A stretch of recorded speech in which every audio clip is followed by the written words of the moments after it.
तो फ्रेंड्स जदि आपणक पाखरे गोटे राशन कार्ड अच्छी यह भिडटी आपण मानक पाई कहीं सरकार पक्षर आसला नोटिस जे आपण मैंने केबे आपणकर केवाईसी करेंगे तो आपण मैंने देखिपे यह नोटिसटा को कौन लिखा जाए देखु एतद्वारा राशन कार्डधारी परिवार समस्त हिताधिकारी मानक अवगति निमंते जणाई दिया जाउछि जे राशन कार्ड थिबा समस्त सदस्यंकर ई केवाईसी कार्य आधार संयोगकरण द्वारा ऑनलाइन माध्यम ई पोस्ट मेसिन जरिया करा तेणु धार्य तारीख दिन निज राशन कार्ड सह परिवार समस्त सदस्यंकर आधार नहीं राशन डीलर पाखक जाई ए केवाईसी कार्य कराई नेबाकू जणाई दियागला एवं यह बाध्यतामूलक अटे।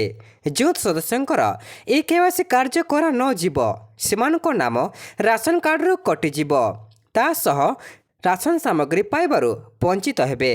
ता तारीख है ए केवाईसी कर तारीख 22/8/2024 ठारू 25/9/2024 पर्यंत चली रहिबो।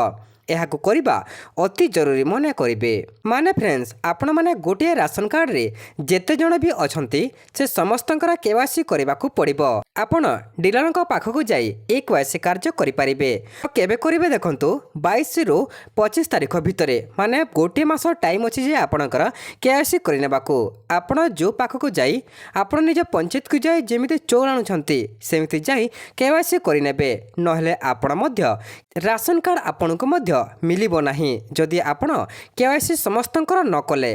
तो आपण मानक मु कहि रखुची ए कार्यटी एबे जहाँकि कलाहांडी एवं नवरंगपुर रे चली जहाँकि धीरे धीरे सबु जिले में मध्य चलिबो एवं ता सहित नोटिस मध्य आपणक पाखक पहुँचीबो। जेमिति मो वीडियो साहाय्य आपणको कहि दैछि सेमिति आपणको भी मध्य जहाँकि वीडियो मु करदेवी जे आपणको को जिले में पुणी आसिला। एबे आपण माने मने रखंतु जे एबे कलाहांडी एवं नवरंगपुर रे चली। अधिक जानिबा पई आपण माने आम टेलीग्राम एवं व्हाट्सएप चैनल रे मध्य जॉइन हुंतु जहाँकि एही वीडियोर डिस्क्रिप्शन रे लिंक अच्छी। लिंक रे जॉइन कले कौन हेबो ना आम ग्रुप रे जहाँ जहाँ ऑफिशियल अपडेट प्रथमे आसीबो ता मु आपनको प्रथमे अपडेट दे दिए तापर मध्य आपनको वीडियो साहाय्य रे जणाई दिए। तो एमिति साहाय्य आपण मैंने एसबू कार्य करें जहाँ आपण मैंने जानिबा निहाती दरकार एवं केवाईसी आपनको निहाती करबा जरूरी।